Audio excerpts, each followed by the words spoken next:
Welcome back to the Books Brothers podcast, a podcast where longtime friends spread across the country reconnect through the pages of a good book.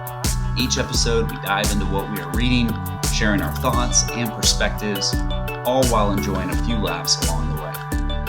Whether you're a big reader or just here for the discussion, we are glad to have you join us as we explore insightful topics and narratives. I'm Garrett. I'm Matt. I'm Stalin. I'm Flez. Today is the last episode of Season 8. We are wrapping up the 7 Principles for Making Marriage Work by John Gottman. We'll recap and discuss the 7th principle, create shared meaning, and recap the book as a whole. But before we dive in, let's learn more about today's sponsor. Introducing the Smart Loo, the world's first Bluetooth toilet, because even your bathroom needs to be smart. Are you tired of the same old boring toilet that just sits there doing nothing? Upgrade your throne with the Smart Loo, the first toilet that syncs seamlessly with your devices. Automatic seat heating, because cold seats are for peasants. Custom flush sounds. Choose from options like waterfall, rocket launch, or applause for when you really nailed it. Hands-free lid. The lid lifts when you approach, closes when you leave, and judges you silently. Built-in speaker system. Enjoy your pump-up playlist before a big meeting, or let the toilet read motivational quotes when you handle your business. Flush-O-Meter app. It tracks flush efficiency and daily performance stats, because data is everything. Emergency SOS feature. Uh-oh, it must be good. If things go really wrong, it calls your mom. Join the bathroom revolution today, the Smart Loo, because if your toilet isn't connected to the internet, are you even living? That's good. It calls your mom. That's next level. I want that All toilet. right. Thank you to Smart Loop. Let's kick things off with our first segment. They don't make them like they used to. This got brought up last week. Video games. I'm going to steal everyone's answer. I'm going to say NFL Blitz. But Matt, I feel like you always win at video games, so you probably played a lot as a kid. What were some of your video games you were a fan of as a child?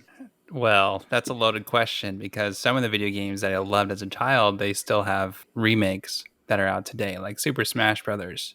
Yeah. That was an incredible game on 64 and GameCube, but they have a current version for the Switch. So, with that said, one of the ones that I really miss is Star Fox 64. Oh, yeah. So good. That one was so much fun. I'm going to have to go with the original 007 GoldenEye. Ooh. Get a select odd job. Did you know that was like the first-person shooter video game? I just learned that recently. Know that. That game kind of like transformed video games. Yeah. So good. Classic. I don't think I knew that. So Halo, the original Halo and Halo 2, those are great. With online matchmaking, yeesh. sitting in that matchmaking lobby, Sim- waiting your Sims- turn. Simpsons Road Rage. Oh, yeah. I played that one. That's a good one. I'm trying to think of some random ones. Frogger. Not necessarily a Frogger. video game, but computer games. The Sims. Star Such a Fox random one. Or, what was Not the gonna lie, other when you one? said The Simpsons, I was like, "Is that?" I thought of The Sims. The Sims. That's probably what I thought of it. Yeah. Yeah. Kingdom Hearts. That was a fun one. Oh, yeah. Matt, Classic. I bet you probably played that one. That was a It's good like all one. the like Classic. Disney characters and stuff. Mm-hmm. Oh, this was a computer game, Age of Empires. Yeah, I Huge love fan. those games. Yeah. Huge fan. Yeah, that's a good one. Do you guys, any of you guys have the experience? I remember going to my grandparents' house and they had like the original video game system. I don't remember what it was called, but you had like Pong and Duck Hunter. Oh, It's the obviously not Atari. really from not from our generation, but also like I don't think you could play those games on those systems anymore. If it's the Atari, they have like a modern version of one. Wow, that's cool. That's pretty neat. Okay, let's wrap up the book and talk about the last principle: create shared meaning. This is where we take marriage beyond just managing conflict and keeping the peace. This is about building a life together that actually feels rich, connected, and full of purpose. It's the difference between just being roommates and truly sharing a life. Gottman says that strong couples don't just share a home and bank account, they create shared meaning through 4 key pillars: rituals, roles, goals, and symbols. So, rituals. These are the little things that give your relationship rhythm. Maybe it's always making coffee for your spouse in the morning, Friday date nights, or how you celebrate birthdays. These small habits create stability and connection. Roles. Who does what in the relationship? This is not just about chores, but roles in life. Are you a protector, a cheerleader, the comedian, the dreamer? Understanding and honoring each other's roles give a sense of belonging. Goals. What are you working toward together? Maybe it's raising kids a certain way, traveling the world, or starting a business. Couples with shared goals have a sense of direction that keeps them bonded. And lastly, symbols. These are the deeper meanings behind things in your relationship. Maybe your wedding song, a family heirloom, or even an inside joke. Symbols remind you of your unique story together. So how do couples start creating shared meaning?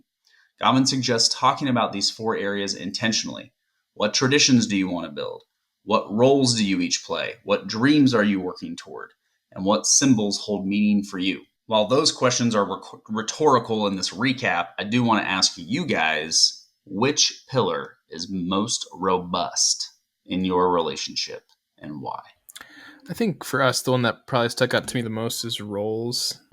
Yeah, I think maybe it's the phase of life that we're in right now, but it just feels like there's a lot of this needs to be done, that needs to be done. And so I think understanding how we work well together is a part of that. And I think that helps us be connected. Just tonight, Ruth and I went to, we just did a little shopping with Daphne. And when we got to the store, we were shopping for some like shirts for me. And when we got there, I ended up having like a couple work things that came up. And so basically I ended up having to take these calls and figure some stuff out while there. It was a little bit like anxiety producing from the sense of like, it's kind of the evening and I'm trying to like shift into time off, but there were some things that needed to get done. And I felt fairly like guilty about how I wasn't like as engaged and involved in that moment, being with Ruth, being with Daphne, which although that's true, after I was able to finish my work stuff, I kind of shared Ruth, hey, I apologize. I had to do that. She was like super gracious with me to say like, hey, this is how your work is. Sometimes I appreciate you working for us like this. And it was really fun. We rarely buy Daphne random stuff at the store. It's been pretty rare so far, but we decided to get her like just a little like princess style while we were there. And I think Ruth was able to like tie back like, hey, like I'm not working right now. You're working right now. And so because you're working, we can get our daughter nice things. And so even though that was a stressful experience for you, like I'm thankful for you, where I felt like I'm thankful for you, Ruth, for being able to essentially help calm me down, but more importantly, spend this quality time with Daphne and be kind of like the caretaker in the moment. That's awesome. Yeah, a couple things come to mind for goals. And I know I said what's one, but I'm going to share 2. Goals, I would say Brooke's career with a specific time horizon. And you all know, but I've shared before, just with her scholarship that she received, we knew going into it that it would be at a minimum an 11-year commitment to this path, with 4 years of med school, at least 3 years of residency, and then 4 years. It'll be a little bit longer because of maternity leave, but 4 years of fulfilling that scholarship contract. So that has very easily provided a roadmap of where are we going and all of that, like filtering a lot of our lives through accomplishing that goal and getting her through school and into her practicing medicine debt-free, but now getting closer to that point where maybe she does want to take some time off work in a couple of years or go part-time. It's fun to kind of approach the end of that goal and think about what would the next goal. And then symbols, I have 2 examples. One is a personal family one that started with my great-grandparents, but I have a family ring. It's not an heirloom. It's not like a family crest, but it's a ring that we have the mold for. Our family does, and every man in the family gets one when he turns 21. And I'm very excited to give that to my sons when they come of age. But Brooke studied abroad her 4th year of med school in France. And the city that she studied in, she went on like a little weekend trip and got some sort of art. It's like the size of a coaster. It actually looks like a coaster, but it's a painted view of a cool cliff in the town that she studied in. And when she came back, she said, "Hey, whenever I am pregnant with our first child, I want this to be what I give you to like surprise I'm pregnant, and then I want to put it in the baby's room." And so we have kept it now going on 6 years now, because she got pregnant with our first child around 6 years ago right now. And we have it in the baby's room for this third child that she's about to have. So whenever I see that, I call it a coaster because I don't know what else to call it. But whenever I see that coaster, it reminds me of that before we even had kids. And it just elicits a lot of really positive memories, because it's like, yeah, she got that right before she got pregnant with our first. And it's a symbol of us having kids together in the baby's room now. It's the realization and the actualization of that meaning a long time ago. That's cool. Nice. What pillar do you want to develop more, and why? Pillar to develop more, I would say goals for me, for us. Emily and I have goals and we talk about them often. One of the big goals for us is getting our house remodeled. And I just don't enjoy doing housework. Emily doesn't either. So we've been putting off things like remodeling, painting for years. And it would be really nice to have it done, but we don't want to put the work into it. It's messy. We'd probably have to send the kids somewhere else for a weekend, or otherwise it'll be messy for like a month. Popcorn ceilings is one of them. One of our goals is to have those all scraped off. We just have 3 rooms left. One is a small hallway that leads into the laundry room, and one is our dining room, but the other one is a kitchen. So if we start that, we wouldn't have our kitchen for at least a couple days. And if our kids are in the house, then with all the mess, it would probably be a lot longer. If you've ever done it, it's so messy and dust gets everywhere. It's awful. But it would just be really nice to have those things done. So we have goals, but actually working on them, that's where we need to work on them. I would say our most robust would probably be rituals. We've set a really good schedule that works for our family. A weekly rhythm of meal plans, breakfast, lunch, and dinner. Dinner switches up, but lunches are typically the same throughout the work week and school week for the kids. We have set rhythms, set things we do, set things like certain nights of the week, maybe every other Tuesday. And we always try to do bigger celebrations like the major holidays and birthdays and make them consistent and all that fun stuff. So it's good. It's good for the girls as well to have a rhythm that they enjoy. But I was going to say, I feel like you could combine your area to work on with your popcorn ceilings with a ritual and call it restaurant week, where you do all eating out for 1 week when you do your kitchen. That would be memorable. We could. It would. Yeah. Pub crawl or restaurant crawl. There you go.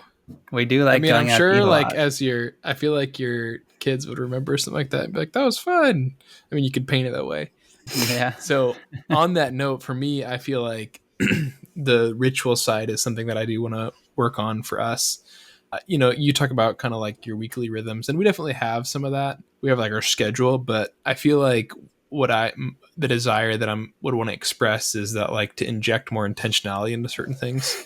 And I mean, you guys have heard me talk at length about kind of my goals and how the habits that I form and stuff. But I think to put in certain ritualistic rhythms throughout the year that are associated with dates and holidays and that kind of thing, I think would be something that would just be really cool. I feel like whenever we do those kind of things, there's like a lot of memory associated with it. One thing that we do as far as rituals go, the only one I can really think of that is like outside of our normal routine that's like a planned thing is like always in December we have like certain Christmas movies that we watch.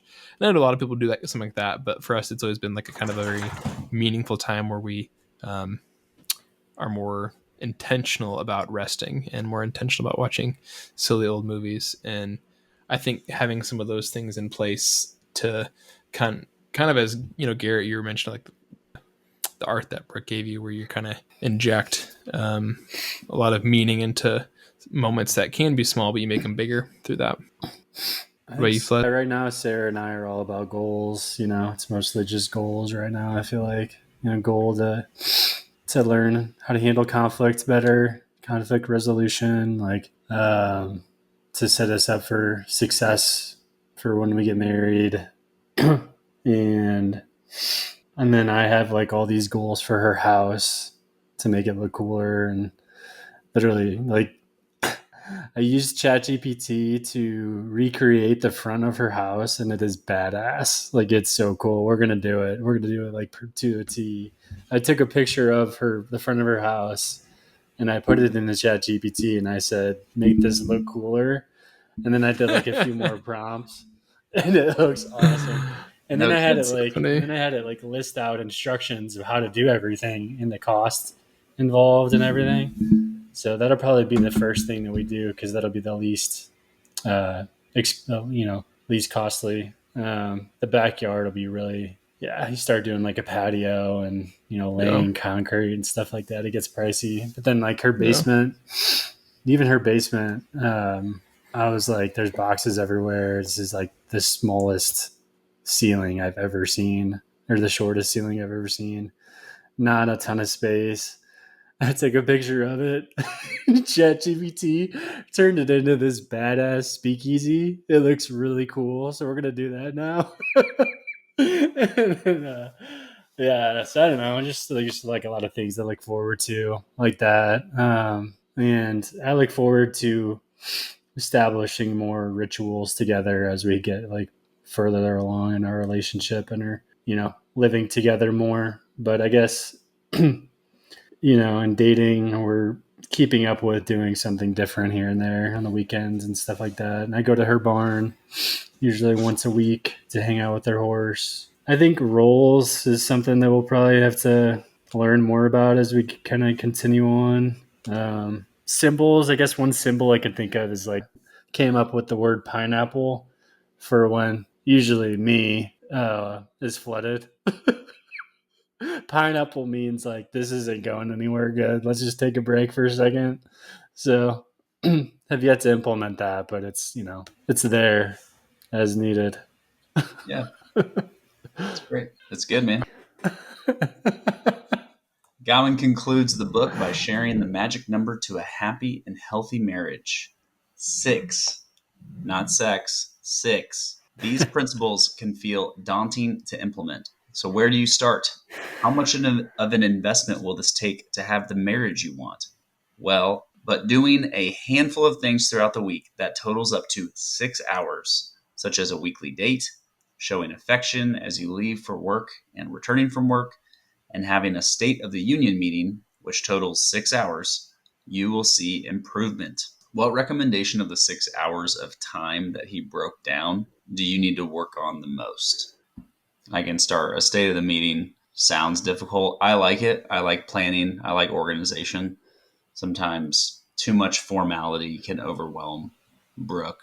Like I do our finances in our home, and we've worked out, it's not a sticking point, but we've worked out a plan where we talk quarterly, but I can just like dive into ROI and this and that. Bringing out charts and such. Yeah.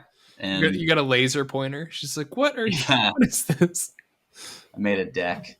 No. And so I think having a State of the Union I think she'd be like, no, let's just hang out and just chat over dinner. And I'm like, well, no, I want to like go day at a time, look at the calendar. And so I think that would be like the most challenging one, but it could also be very helpful.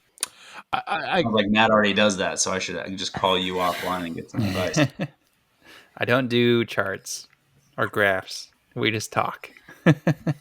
Of course, yes. It's good to know, though. I think showing affection for me is what I need to work on most. I just get caught up in what needs to be done, what the next thing is.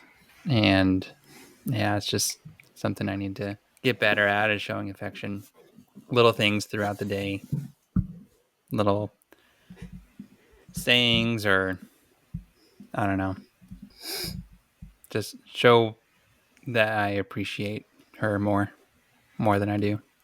Thanks for sharing. I don't really recall the exact examples or kind of categories that he gave, but like the one thing I would probably think of is just like extremely intentional conversation.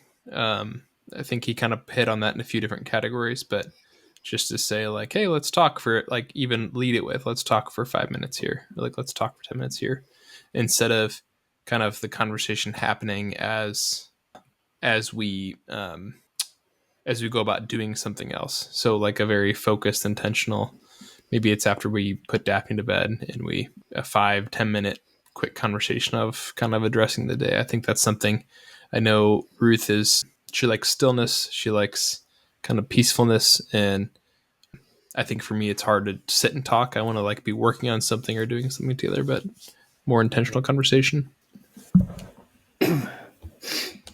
So I guess in something that we do as a ritual is every morning Sarah will call me at like 7:30, 8 o'clock when we're both kind of getting ready for work, and we'll just talk as we're getting ready. That's every morning. Like I have to look forward to that. That's cool. Yeah, but as far as which one to work on the most, maybe having like a better weekly date. I feel like sometimes it can get easy to just settle with a movie or show and eat food at home. Maybe as the temperatures are warming up, we'll be better at getting out again more, going and doing things again. So I feel like it's such a cheap date, just like sitting on a chair and like staring at a screen in front of you. It's like the worst way to try to connect with somebody. You're not even like looking at each other and talking and just staring at something. So it's just like, it's such a cheap date. So like, whereas like we're hopefully going to go putt-putt golfing, but like putt-putt golfing, you're like talking shit against each other. Talking smack. Sorry, is that better? And yeah, you're communicating.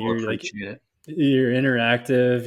It's like it's fun. Yeah. So I feel like we could be better at more intentional dates like that than just watching TV sometimes. But yeah, area of improvement, I guess. The last time Emily and I went on a putt-putt date, she got sick halfway through when I was winning. Sick of losing. No, she actually did throw up that night, but Was she pregnant? No, she wasn't. Did you put something in her food to make her not play as well? We can answer off air. You can answer off. I'll take that one off. That's funny. Oh man. Right on. Yeah, today Brooke came home and she was like a 6-second kiss. I appreciated that. Any other thoughts on the book as we wrap up? I think it was a good one. Recommend to all who are married or trying to be married to read it. You've heard me share some throughout, and hopefully you guys had a similar experience where I feel like it's a very foundational marriage book, and Ruth is going through it here the first time. So that's been kind of fun. Yeah, I mean, so many good tools in this book. I'm going to have to read it again for sure, just to kind of grasp all of it and be able to try to apply all of it or some of it for sure. Yeah, it was good. Good book. Had some really good tools, like you said, Flez. Just a matter of thinking of those in the moment and applying them.